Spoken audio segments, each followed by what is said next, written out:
मुझे कई सुपरस्टार की फिल्में भी आई जिसको मैंने छोड़ा भी। एक लड़की थी उधर प्रांजल दहिया, फिर ये अंजलि राघव, फिर एक और दो ऑप्शन थे। मैंने कहा ये लड़की जा रही है और ये लड़की फेमस भी है। आपको कोई एक्टिंग सिखा नहीं सकता, जितने भी, चाहे आप NSD से पास आउट हो, कहीं पे भी हो। तो जब आप शूटिंग कर रहे थे उस दौरान में कुछ चैलेंजेस भी आए, क्योंकि जब मैं देख रहा था कि आपने बताया था कि 6-7 हज़ार लोग हर टाइम वहाँ पे खड़े रहते थे। तो मैं कुश्ती को यहाँ से 5 स्टार ले गया था। वो पता है लोग क्या कहते थे, वो रेसलर है जो नचबली में आया, जो बिग बॉस में आया, जिसको उनको आज भी आम पब्लिक को रेसलर की अचीवमेंट नहीं पता। अंकित, मैं एक बात बता रहा हूँ, इस जिंदगी में जो मोस्ट पावरफुल मोटिवेशन है ना, वो रिजेक्शन होता है। जब तक दुनिया वाले आपके सपने पे हंस नहीं रहे ना, तो समझ लो आपका सपना छोटा है। तो सर माँ की डेफिनेशन क्या है सर? और जिंदगी कुछ है नहीं यार, मुट्ठी बंद करके आए थे कि मुट्ठी खोल के जाना है। लेकिन आप जो सफ़ेद चीनी खा रहे हैं और जो आप शुगर ले रहे हैं और बैड हेल्दी आपका लाइफस्टाइल है, ये सबसे बड़ा नशा है। यो माय गॉड, आपका 70 kg वेट, आपको 40 ग्राम प्रोटीन खाना चाहिए, 80 kg 60 ग्राम खाना चाहिए। अगर अंकित हम इसमें घुस गए ना भैया, काम ही नहीं कर पाएंगे, थैला उठा घूमते रहेंगे। अभी एक एप्पल खा लूंगा 2 ग्राम प्रोटीन है, 5 अंडे खा लूंगा 7 ग्राम प्रोटीन है, ये कर सब फालतू की बात है। खुश होकर सूखी रोटी प्याज भी खाओगे ना, उससे ज्यादा प्रोटीन विटामिन मिनरल किसी चीज में नहीं है। कई बोलते हैं भैया, एक डॉक्टर एक स्पीच दे रहा था, कई मैं डॉक्टरों की बहुत इज्जत करता हूँ, बोला भैया लीवर साइरोसिस हो जाता है। मैं डॉक्टर साहब आपको ही होगा, हमें तो होगा नहीं। बोला क्यों? हमें स्पेलिंग ही नहीं आती इसकी। आप रोहतक से हैं और रोहतक के गांव से, तो रोहतक से रोहतकी जी का एक सफ़र आपका रहा है और आप एक शो के दौरान, सर्वाइवर्स के दौरान मिले मैम से। तो जहाँ जहाँ पढ़े ना, वहाँ पे मैं चीफ गेस्ट उनके स्पीच देता हूँ, तो मैं उनको बोलता हूँ कम पढ़ते हो काम चल जाता। अब मैं एक बड़े शो को होस्ट करने जा रहा हूँ, एक सीरीज को। तो इंटरटेनमेंट एक बहुत खूबसूरत लाइन है, बहुत खूबसूरत है। इतनी जल्दी शोहरत, फेम, पैसा वो कहीं नहीं है जितना यहाँ पे। बड़ी बड़ी वो बात, कोल्ड ड्रिंक्स बेचते हैं। मेरे जैसा आदमी इसके अकाउंट में 900 रुपये, वो 2.5 करोड़ की ऐड छोड़ता कोल्ड ड्रिंक की, एक टाइम पे मैंने छोड़ा है। नमस्कार दोस्तों, आप देख रहे हैं इंडिया न्यूज़ और न्यूज़ एक्स का ये डिजिटल प्लेटफॉर्म। मैं हूं आपके साथ अंकित चंदेल, और आज मेरे साथ जो खास शख्स मौजूद हैं, उनके लिए 2 लाइनें कहना चाहूँगा कि रख खुद पर हौसला, एक समय ऐसे आएगा, रख खुद पर हौसला, एक समय ऐसा आएगा कि घड़ी दूसरे की होगी और समय तेरा बताएगा। तो दोस्तों, इसी खास इंट्रोडक्शन के साथ आज मैं बात करना चाहूँगा और रिक्वेस्ट करना चाहूँगा सर कि बहुत, पहली बात तो बहुत शुक्रिया आपका आने के लिए। और आज मैं बात करना चाहूँगा मल्टी टैलेंटेड, और मेरे को लगता है कि इंटरव्यू खत्म होने तक आप में से बहुत कम लोग होंगे जो ऐसा बोलेंगे कि मैं कुछ नहीं कर सकता या मैं नहीं कर पाऊंगा। ये आप बोल ही नहीं पाओगे। संग्राम सर, बहुत बहुत शुक्रिया आपका आने के लिए, अपना समय देने के लिए। थैंक यू अंकित भाई, thank you so much. Sir सबसे पहले तो बहुत बहुत मुबारक, आपकी अपकमिंग जो फिल्म आई है उड़ान ज़िंदगी की, उसका ट्रेलर देखा मैंने, बहुत ही बेहतरीन फिल्म है। और सलमान जी जो सुल्तान में उनके फादर बने थे, वही इस फिल्म में आपके फादर भी हैं। और मैंने जिस तरह थोड़ा सा रिसर्च करा था कि फ़्लाइट में आपने इसकी कहानी साइन करी, तो सर वो अनुभव बताइए थोड़ा सा, और काफ़ी समय बाद आपका कुछ प्रोजेक्ट आया। देखिए क्या है कि फिल्म में मुझे जब से मैंने काम करना स्टार्ट किया तो परमात्मा की बहुत मेहर रही। मैंने ढेर सारे शोज़ किए, तो मुझे कई सुपरस्टार की फिल्में भी आई जिसको मैंने छोड़ा भी। किसमें नेगेटिव रोल था, कि एक फिल्म थी जिसमें कुश्ती में हारना था, कई चीज़ें थी।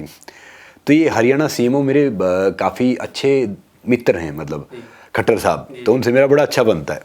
तो उन्होंने मुझे बोला कि संग्राम जी आपको यहाँ के यूथ के लिए कुछ करना चाहिए। तो मैंने बोला सर क्या करना चाहिए?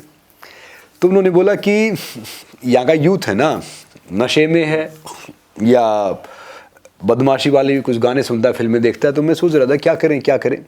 तो फिर एक FTI पास आउट लड़का था, वो मुझे स्क्रिप्ट भेजता, सारी चीज़ करता, कईयों ने भेजी।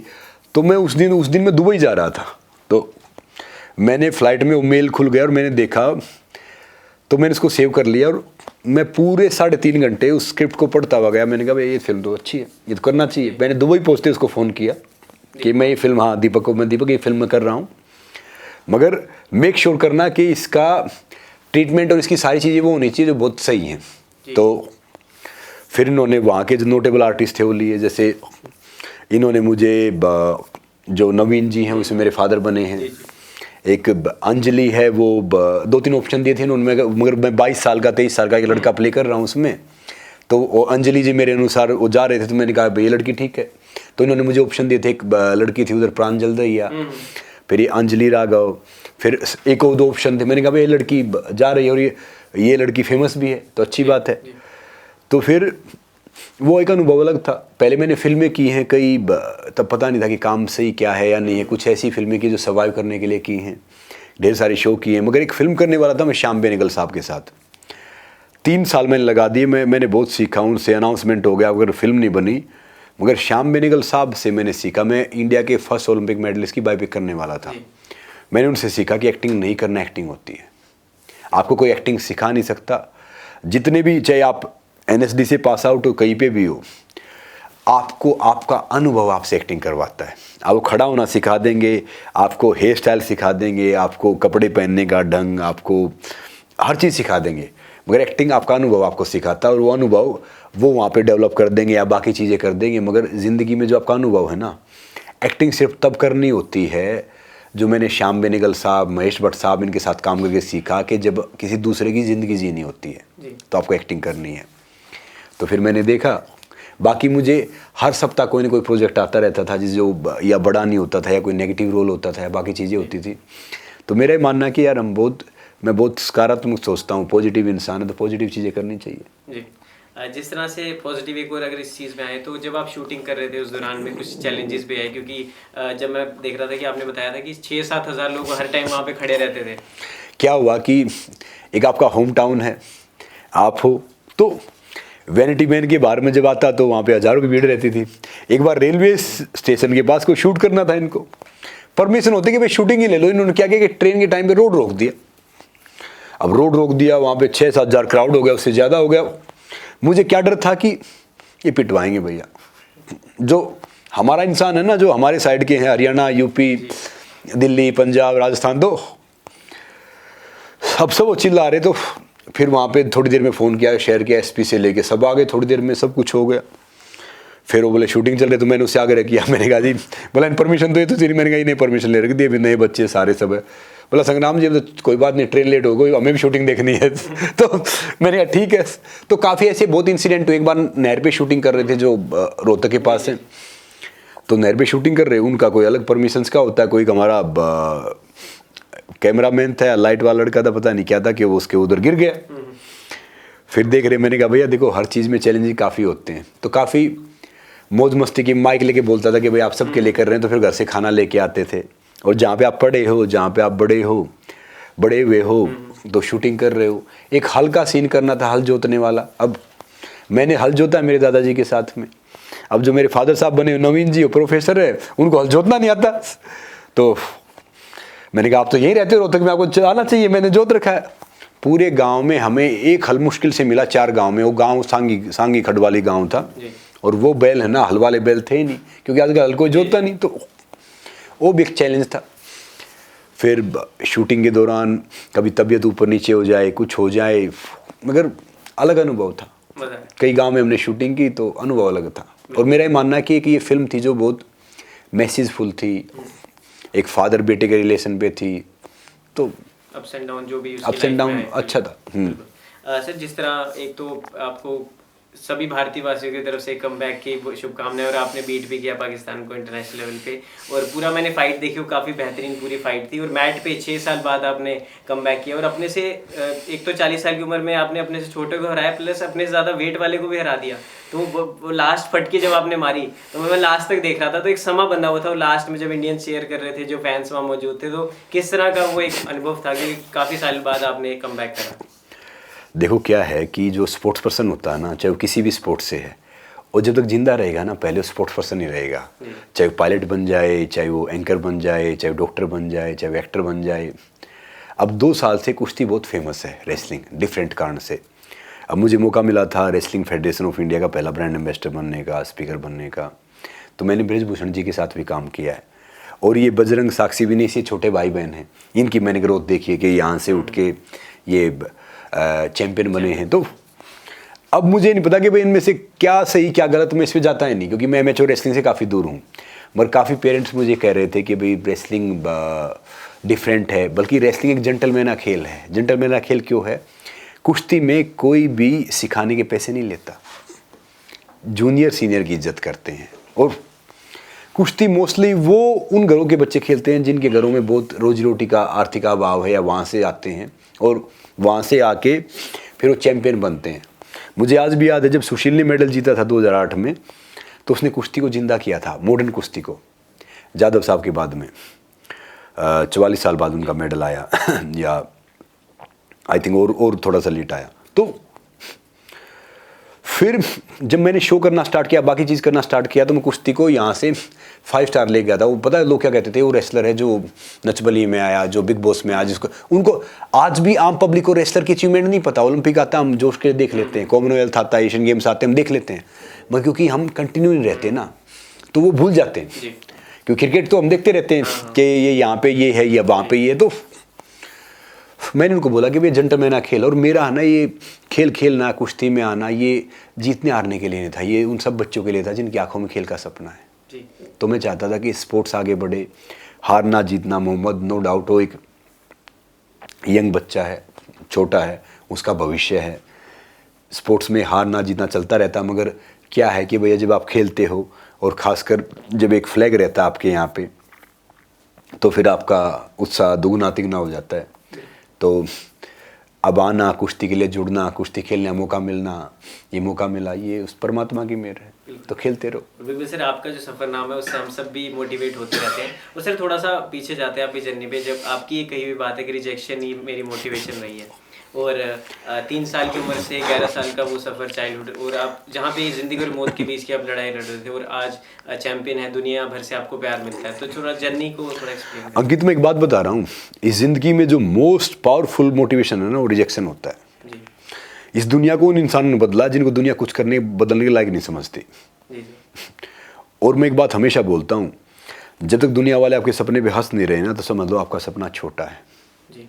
और जिस पे ज़माना हंसता है, इतिहास वही रचता है, और इतिहास पागलों में से कोई रचता है। जो समझदार होते हैं, जो ट्रोल होते हैं, वो बैठ के उसके बारे में निंदा करते हैं या बाकी चीज़ करते हैं। मेरा एक बात मानना हमेशा रहता है कि ज़िंदगी में है ना, मैं एक बात हमेशा बोलता हूँ कि चैंपियन वो नहीं होता जो मेडल जीता है, ट्रॉफी जीता है, फर्स्ट आता है। चैंपियन वो होता है जो लगातार कोशिश करता है, चाहे कोई फील्ड हुई। और ज़िंदगी में है ना, हम अपनी ज़िंदगी में सब कहीं ना कहीं चैंपियन हैं। और मेरा जो ये मैच था ना, मेरा मैच का मकसद भी था कि भाई ज़िंदगी में एज सर्ट नंबर होता है कि जितनी लाइफ में चैलेंज आओ, कुछ भी आओ, आप उनसे फाइट करो, लड़ो, आगे जाओ। अब मुझे आज कोई बोलेगा नहीं ओलंपिक चैंपियन से मैच खेलना है, मैं कहूँगा खेलूँगा, क्योंकि मैं हार जीत, सफलता असफलता से प्रभावित नहीं होता, मैं उसके प्रोसेस का मजा लेता हूँ। मैं तो बहुत छोटा सा पहलवान हूँ, मेरे से पहले बहुत आए हैं और बहुत आएंगे, मगर मैं चाहता हूँ कि मैं इस खूबसूरत स्पोर्ट्स को मैं क्या दे सकता हूँ, लेगेसी क्या छोड़ सकता हूँ। क्योंकि मुझे पता है कि अब मैं हारूंगा या जीतूंगा तो वर्ल्ड वाइड वो ट्रेंड होता है, चाहे आप हारो या जीतो, तो वो स्पोर्ट्स आगे जाता है। अब ये थोड़ी कि मैं कोई compete कर रहा हूँ कि मुझे अब यहाँ पे स्थान करना, वो स्थान करना। मेरा ये है कि भाई नए बच्चों में उत्साह जाए। उसके बाद मुझे ना कई हज़ारों एथलीट के मैसेज आ रहे हैं कि हमने छोड़ दिया था, हम भी अब मेहनत कर रहे हैं, हम भी आगे जाएंगे, हम भी कोशिश कर रहे हैं। बिल्कुल सर, जिस तरह मेरे को पता चला, मैंने काफ़ी बात भी करी थी 1-2 लोगों से, उन्होंने कहा कि आप काफ़ी रेसलर्स की मदद करते हो जो आर्थिक इतने रूप से इतने उनको सहयोग नहीं है, और आपने काफ़ी लोगों की मदद की भी है, और अपना गुप्त दान करते हुए अपना नाम सामने नहीं लाते हो। तो सर, जिस तरह एक समय था जब आपकी मदर ने आपके लिए इतना ज़्यादा संघर्ष किया, वो भी अपने आप में एक फ़ाइटर थी, और फाइटर का बेटा ही आज इतना बड़ा फाइटर है, तो सर माँ की डेफिनेशन क्या है सर, और क्या माँ को किस तरह डिफाइन करते हैं सर, आपकी ज़िंदगी में किस तरह उनका एक रहा है रोल? देखो, माँ के लिए तो हम क्या बोलें भैया, जो मैं आज यहाँ बैठा हूँ ना, मेरी माँ के कारण बैठा हुआ। जब डॉक्टरों ने, मुझे आज भी याद है, जब एक टाइम बोले थे कि बाप का बच्चा ना मुश्किल 6 महीने जिंदा रहेगा, मेरी माँ ने हार नहीं मानी, उसने बहुत कोशिश की, दिन में मसाज करती थी वो। उसके पास किराए के पैसे नहीं होते थे, वो 2-2 किलोमीटर 3-3 किलोमीटर आस पड़ोस से गाँव में किसी वैद्य को दिखाने, डॉक्टर दिखाने, गोद में पीठ पे ऐसे लेके जाती थी। फिर ढेर सारी चीज़ें थी। बाकी क्या होता है कि जो सेल्फलेस जो प्यार होता है ना, वो माता पिता का बहुत सेल्फलेस प्यार होता है, उसका हम कोई ना तो कभी हम उसका कर सकते। और मेरा एक बात मानना हमेशा रहता है, मेरी माँ ने मुझे बोला, सब ने बोला है कि भैया अपना पेट तो चिड़िया के बाद चींटी सब भरते हैं, किसी दूसरे का अगर जरिया बन गए, ज़िंदगी वही है। एक टाइम होता था कि मेरे पास 102 बुखारे में 50 रुपये के लिए कुश्ती लड़ता था, क्योंकि सुबह खाना नहीं होता था मेरे पास। अब परमात्मा की मेरे 20 किलोमीटर पैदल जाता था, बस का किराया नहीं होता था। मैंने एक बात सोची, मैं कभी किसी के लिए है ना कभी किसी की निंदा करता हूँ, ना कभी किसी के लिए नेगेटिव बोलता हूँ, मैं पॉजिटिव बोलता हूँ। जो मेरे लिए कुछ बोलता भी है, कहता भी है ना, मैं उसके लिए खुश होता हूँ। पता क्यों? उसकी सोच है यार। देखो, गलत कोई नहीं है, सब अलग हैं, उसकी सोच है। और यही कारण है कि मैं कुश्ती में रिजेक्ट किया गया, मैं मोटिवेशनल स्पीच में रिजेक्ट किया गया, टीवी पे रिजेक्ट किया गया, फिल्म में रिजेक्ट किया गया। आज सारे काम वही कर रहा हूँ जहाँ पे मुझे रिजेक्ट किया गया था। एक बच्चा जो सरकारी स्कूल में पढ़ा था, जिसको पता नहीं क्या, एक भाई मुझे याद है, मैं क्लास में फेल हो गया था एग्जाम में, दे नहीं पाया था। वो टीचरों ने स्कूल इकट्ठा किया था कि भाई कल पैसे लेके आना, एक बच्चा बहुत मेघावी छात्र, उसको हार्वर्ड भेजना है। अब मुझे खुद नहीं पता था कि भाई क्या हार्वर्ड है, तो मुझे थोड़ी पता था बच्चा मैं हूँ। प्रार्थना जो होती थी सुबह प्रेयर में बाहर निकाला कि भाई इसके मातृभाषा में 6 नंबर हैं और दूसरी भाषा में 11-12 नंबर है, इसको भेजो। तो मैंने उससे पूछा कि सर ये हार्वर्ड क्या होता है? बोला बेटा तो स्पेलिंग ज़िंदगी में याद हो जाएंगे, तेरे लिए बड़ी बात होगी। जब मैं हार्वर्ड के लिए स्पीच दे रहा था ना, तो मैं बात सोच रहा था कि भाई आप ये कह रहे हो। जब मुझे उसका ऑफ़र आया जाने का, वो करने का, तो मैं देख रहा था कि भाई ये चीज़ें तो क्या है, आप अपने में बिलीव रखो। अगर आप अपने में विश्वास करते हो ना, तो आप लोगों का विश्वास जीत लेते हो। और ज़िंदगी कुछ है नहीं यार, मुट्ठी बंद करके आए थे कि मुट्ठी खोल के जाना है। इसलिए लाइफ में हमेशा आपकी सोच से ही होनी चाहिए। तो मैं एक सोचता हूँ, याद रखो, नज़र का ऑपरेशन हो सकता है, मगर नज़रिए का नहीं हो सकता। तो आपकी नज़र सही होनी चाहिए, बाकी कुछ नहीं, हारना जीतना कुछ नहीं, सफलता कुछ नहीं है। बहुत से मेरे से पूछते हैं कि भैया सफल कैसे बने, खुश कैसे बने। किसी के लिए सफल होगा कि भैया कोई पैसे कमा लिया, गाड़ी ले लिया, कोई एक पद पे आ गया, उस पे आ गया। मैं कह रहा हूँ जिनके वजूद होते हैं ना, बिना पद के मजबूत होते हैं। एक बोला कि मेरी इज्जत नहीं की, मेरा ऐसा नहीं किया। मैं कह रहा हूँ भैया सिंह को कोई आसन थोड़ी मिलता है, सिंह जहाँ बैठ जाता है वही सिंह आसन हो जाता है। अपना वजूद बनाते चलो, अपना काम करते चलो। और मैं एक बात हमेशा सोचता हूँ कि मेरा देश महान, तो मेरा क्या योगदान। पहले हम भी बचपना था, बेवकूफ़ था, हम भी बड़ी बड़ी बात करते थे, सोचते थे। अब ये सोचो कि भाई मैं क्या योगदान दे सकता हूँ। अब देश का सबसे मजबूत आदमी पता कौन है? वो आम इंसान है जो अपने अधिकार का सही प्रयोग करता है समाज के लिए, देश के लिए। अब पीएम साहब उसको हम बनाते हैं, बहुत से बोलते जी कमिश्नर हमारी बात नहीं सुनता। हु इज ही और सी जो बात नहीं सुने? वो कमिश्नर साहब को सैलरी कहाँ से जाती है? जब मैं टैक्स भरता हूँ, आप टैक्स भरते, तो सैलरी कमिश्नर साहब को जाती है। तो अपने अधिकार का यूज करो, मगर उसको सदुपयोग में करो। समाज की भलाई के लिए, देश की भलाई के लिए काम तो दिमाग भी करता है, दिन रात करता है, मगर वो किसी चीज़ का निर्माण नहीं करता, विनाश करता है। तो हमें निर्माण के लिए काम करना। और मैं एक बात हमेशा बोलता हूँ, इस देश को कोई नेता या एंटरप्रेन्योर नहीं चलाते। इस देश को मास्टर का, कुम्हार का, मजदूर का, लोहार का, किसान का बेटा बेटी चलाते हैं। और आपने अपने हिस्सा काम कर लिया, मैंने अपने हिस्सा काम कर लिया, उन्होंने अपने हिस्सा काम कर लिया, हमारे लिए हमारा देश बनना स्टार्ट हो गया वहीं पे। तो वो जब सोच रहेगी ना, तो फिर क्या है कि हम आगे चले जाएंगे, बाकी चीज़ें चलती रहती हैं। बस सर मज़ा मेरे को बड़ा आ रहा है, क्योंकि जो आप बातें कह रहे हैं काफ़ी कुछ सीखने को मिल रहा है, लोगों को भी मिल रहा होगा जो देख रहे हैं। सर एक मेरा सवाल था, मैंने काफ़ी सारे हेल्थ एक्सपर्ट जो होते हैं उनका इंटरव्यू सुना था, काफ़ी सारे डाइटिशियंस, न्यूट्रिशनिस्ट। तो उन्होंने एक बात कही कि जो ये शराब पी रहे हैं, जो सिगरेट पी रहे हैं, ये चलो ठीक है आप इनको गलत बोलते हुए ये नशा है, लेकिन आप जो सफ़ेद चीनी खा रहे हैं और जो आप शुगर ले रहे हैं और बैड हेल्दी आपका लाइफस्टाइल है, ये सबसे बड़ा नशा है। ये सबसे आपको अंदर से ख़त्म कर रहा है। भैया देखो, शराब पीना, नशा करना वो गलत बात है, मगर जैसे हम सोचते वैसे बन जाते। अब डाइटिशियन, न्यूट्रिशनिस्ट हैं भैया, उन्होंने कोर्स किया है, वो बड़े क्वालिफाइड इंसान हैं, मगर मैं कह रहा हूँ चक्कर में पड़ो ही मत। जो दिल करे वो खा लो, जो दिल करे वो पी लो, घर का बनाओ खाओ, घर का बनाओ पियो। जब आपको लगे कि भूख लगे खाना खा लो। मैं रात को 11 बजे खाना खाता हूँ भाई, मैं स्पोर्ट्स भी करता हूँ, फिट भी हूँ, सारी चीज़ करता हूँ। अब हम काम धंधे वाले आदमी, भैया देखो आयुर्वेद के हिसाब से ठीक है सूर्यास्त के बाद खाना मत खाओ, पर काम धंधे वाले आदमी अगर नहीं खाएंगे 3 दिन चक्कर गिर जाएंगे, 1 घंटे बाद सो जाओ। बहुत से बोलते रहेंगे ओ माय गॉड आपका 70 kg वेट, आपको 40 ग्राम प्रोटीन खाना चाहिए, 80 kg 60 ग्राम खाना चाहिए। अगर अंकित हम इसमें घुस गए ना भैया, काम ही नहीं कर पाएंगे, थैला उठा घूमते रहेंगे। अब ये 1 एप्पल खा लूँगा 2 ग्राम प्रोटीन है, 5 अंडे खा लूँगा 7 ग्राम प्रोटीन है, ये करे सब फालतू की बात है। खुश होके सूखी रोटी प्याज भी खाओगे ना, उससे ज़्यादा प्रोटीन, विटामिन, मिनरल किसी चीज़ में नहीं है। अब हम गांव से आज तक क्या था कि भैया हम चीनी रोटी पर रख के खा के आए हैं यहाँ तक। हाँ, लाल मिर्ची रख के खा के आए, हमें तो कुछ हुआ नहीं भैया। ये सब आजकल क्या है, नो डाउट चीनी खाना अच्छी बात नहीं, उसकी जगह गुड़ खाओ, आप खांड खाओ, मिश्री खाओ। हाँ, हनी भी तो आजकल सही आ रहा है, हनी भी कैसा दे रहे हैं मार्केट में, सारे मिलावटी दे रहे हैं। तो क्या है कि आपका माइंड सेट है। देखो इस दुनिया में सबसे ज़्यादा दूरी है ना, पृथ्वी से आसमान की नहीं है। इस दुनिया में सबसे ज़्यादा दूरी आपसे दिमाग के दिल की है। जो 11 जिसने मैनेज कर ली ना, उसने दुनिया मैनेज कर ली। तो ज़्यादा घुसो मत। कई बोलते हैं भैया, एक डॉक्टर एक स्पीच दे रहा था, कई मैं डॉक्टरों की बहुत इज्जत करता हूँ, बोला भैया लीवर साइरोसिस हो जाता है मैं डॉक्टर साहब आपको ही होगा, हमें तो होगा नहीं। बोला क्यों, हमें स्पेलिंग ही नहीं आती इसकी। तो भैया हमें तो कभी डाइटिशियन नहीं मिले नहीं, हम तो अंकित वहाँ से आएंगे, कहीं से गन्ना खा लिया, कहीं से मेरी माँ एक रोटी मेरे लिए रखती थी, कहीं से कुछ कर लिया। बाद में जब रेसलिंग किया तब गाँव वाले मुझे थोड़ा घी देते, दूध देते, सपोर्ट करते थे। तो ज़्यादा मत जाओ। एक विचार है ना आपकी ज़िंदगी चेंज कर सकता है, वो विचार पॉजिटिव आना चाहिए। और खाने पीने का क्या है यार, ये शरीर बहुत ताकतवर है, ये छोटी मोटी बीमारी से क्या होगा, पोस्टमार्टम में चाकू से काटना पड़ता है। शुगर, बीपी, कैंसर, टीबी ये कोई बीमारी नहीं है, ये लाइफस्टाइल डिजीज़ है। हम थोड़ा सा इधर गए तो ये ऊपर आ गई, हमने थोड़ा ठीक कर लिया तो नीचे चली गई। तो घबराना चाहिए, जितने सांस उतना जिएंगे। मगर क्या है, मेरा ये मानना है कि भाई मरे तो भागते भागते मरे। एक्सरसाइज करो, तन जितना घूमता रहेगा मन उतना शांत रहेगा, मन जितना घूमता रहेगा तन उतना शांत रहेगा। तो मेक श्योर आप तन को घुमाते रहो, अच्छी चीज़ें सोचो। जो औसत इंसान, जो नॉर्मल इंसान होंगे ना, वो लोगों के बारे में चर्चा करेंगे। जो थोड़े औसत होंगे ना, वो घटनाओं पे चर्चा करेंगे। और जो थोड़े ब्रिलियंट होंगे ना, वो विचारों पे चर्चा करेंगे। तो आपके विचार ऐसे होने चाहिए कि कोई दूसरा भी आपके ऊपर विचार करे। ये नहीं होना चाहिए कि भाई ये चीज़ है, ये चीज़ है, ये चीज़ है। नहीं सर, आपने अभी मेरे को टोका भी था कि एक्सरसाइज करते नहीं करते, तो मैं भी कल से करूँगा एक्सरसाइज, और कब से शुरू करूँगा, मतलब डेली वाला।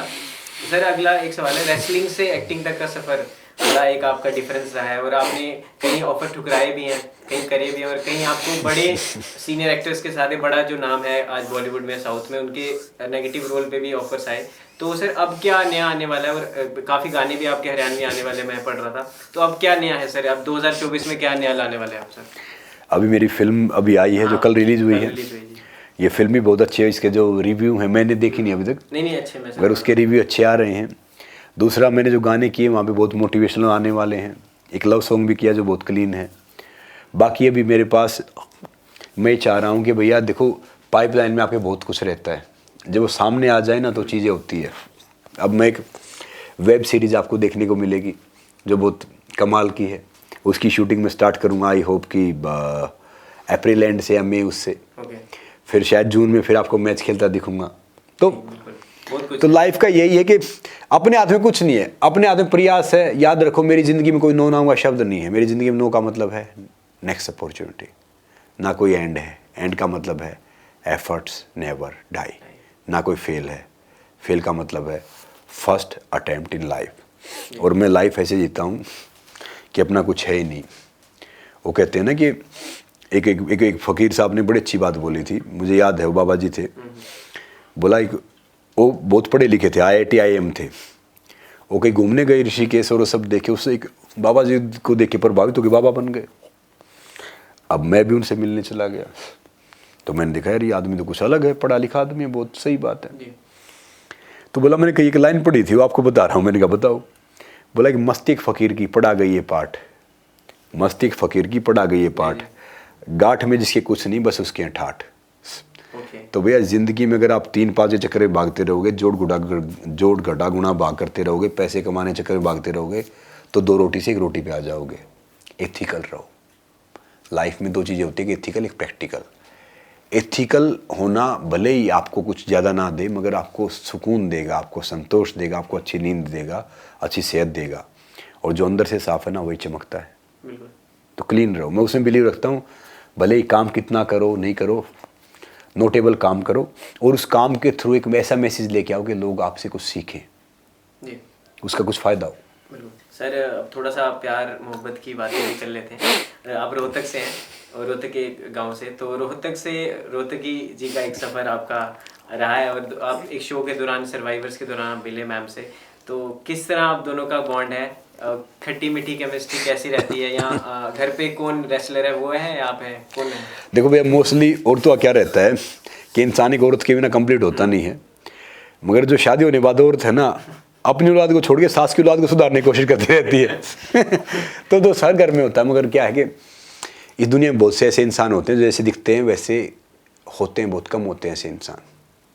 तो पायल जी वन ऑफ देम है। उनसे मिला, हम 12-13 साल से साथ में, हमने शादी भी की।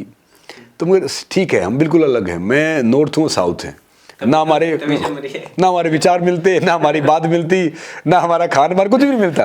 तभी फिर भी साथ है। वो कहते हैं ना ऑपोजिट अट्रैक्ट्स ईच अदर। बस वही है। अब वो सारे उनके दादाजी टाइम्स ऑफ इंडिया के एडिटर थे, उनके फादर IIT कानपुर टॉपर, पायल खुद गुजरात बोर्ड, कंप्यूटर इंजीनियर, उनके भाई कंप्यूटर इंजीनियर, उनकी मदर टीचर। तो मुझे बोलते थे संग्राम थोड़ा पढ़ लेते तो यार ठीक हो जाता, उसके फादर बोलते थे, और पढ़ लेते, क्योंकि मैं इतना कहाँ घुसता, हम कहा इतने पढ़े लिखे हैं भैया, इतने पढ़ते लिखते तो पता नहीं क्या होता। तो जहाँ जाओ पढ़े ना, वहाँ पे मैं चीफ गेस्ट उनके स्पीच देता हूँ, तो मैं उनको बोलता हूँ कम पढ़ते हो काम चल जाता। तो क्या होता है ज़िंदगी में वही है। बाकी उन्होंने अब मुझे काफ़ी चीज़ें सिखाई हैं कि भाई कैसे कपड़े पहनो, कैसी चीज़ें करो, कैसा वो करो। वो क्या है कि वो दिल में रखते, जो हैं वो सीधा बोल देते हैं। मैं हर चीज़ सोचता हूँ, देखता हूँ, किसी ने कुछ बोला ठीक है, किसी ने कुछ कहा ठीक है भाई, किसी ने कुछ रिएक्ट किया ठीक है भाई, जो कुछ अच्छा हो, बुरा हो, बेस्ट हो, बहुत बहुत अच्छा हो, तो मैं सब में समभाव बना के रहता हूँ। देखो साधक वो नहीं है जो मन से जीता, साधक वो है जो संकल्प से जीता है। तो मैं अपनी लाइफ को ना कोई मुझे चीज़ दुखी करती है, ना कोई ज़्यादा खुश करती है, तो मैं समभाव में रहता हूँ, समभाव में जीता हूँ, समभाव में छोड़ देता हूँ।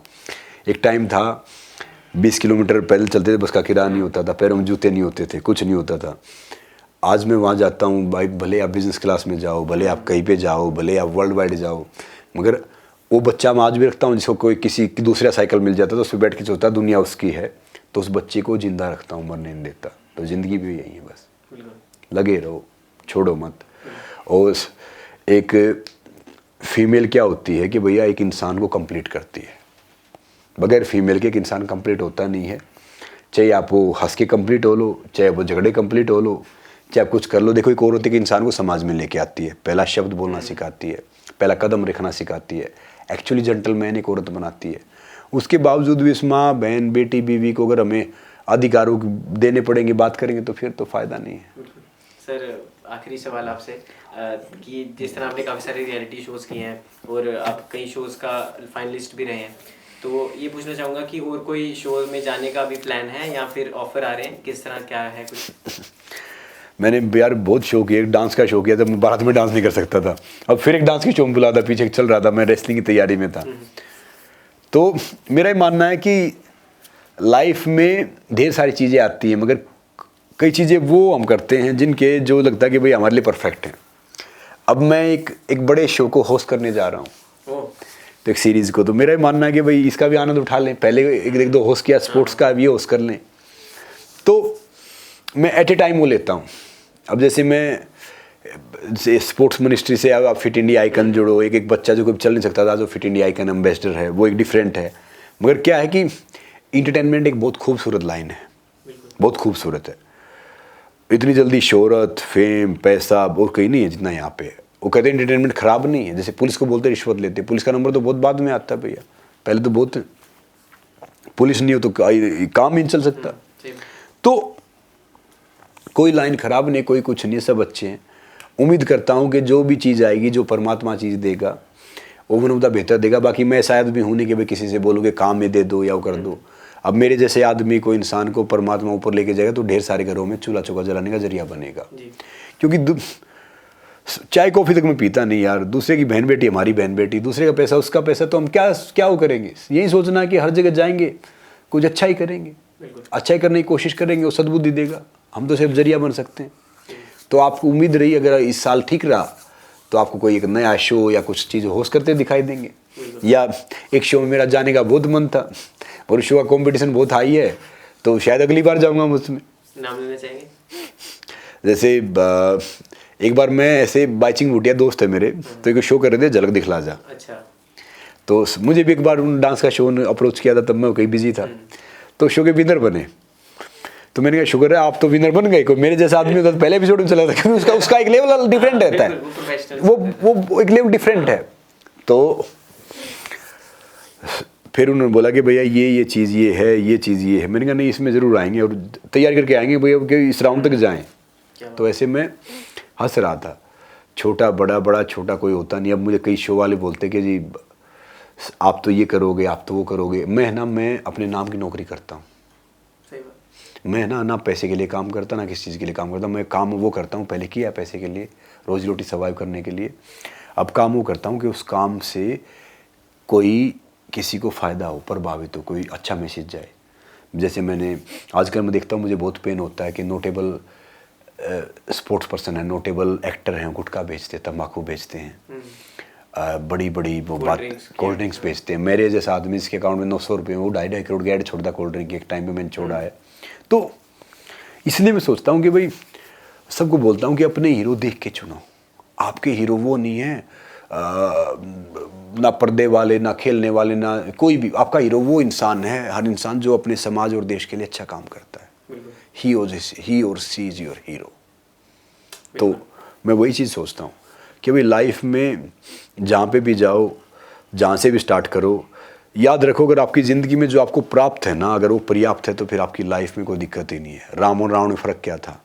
राम के पास जो प्राप्त था वो पर्याप्त था, रावण के पास जो प्राप्त था वो पर्याप्त था नहीं। तो अपनी ज़िंदगी में कोई एक ऐसी चीज़ रखो कि जो कोई आपको पैसे से ना खरीद सके, तो फिर आपकी लाइफ में एथिक्स हमेशा रहेंगे। बिल्कुल सर, मन तो नहीं करा ख़त्म करने का, लेकिन आपका समय की कमी है। तो सर दोस्तों, रियल हीरोज़ तो आपने बहुत सारे देखे होंगे, आज रियल हीरो हमारे सामने बैठे हैं। सर बहुत बहुत धन्यवाद अपना समय देने के लिए। थैंक यू अंकित भैया, ज़रूर आइए। थैंक यू भैया, थैंक यू सो मच। आप सब एक मैंने फिल्म की है, वो फिल्म देखिए, और जो भी आपको हेल्थ का भी ज़्यादा बड़ा अच्छा टिप्स दे रहा हूँ आप सबको, उस सबको आप फॉलो कीजिए। हेल्थ में कोई ये नहीं होता कि भैया आपको ये डाइट खानी, ये खाना खाना, ये करना है। घर का बना हुआ जो भी खाना खाओ वो परफेक्ट है। और 4 चीज़ें फॉलो करो, हमेशा खुश रहोगे, बीमार नहीं होगे। खाना भूख से कम, पानी डबल, वर्कआउट ट्रिपल और हंसना 4 गुना। आप हो गए फिट यार। खुश रहो। नमस्ते, जय हिंद।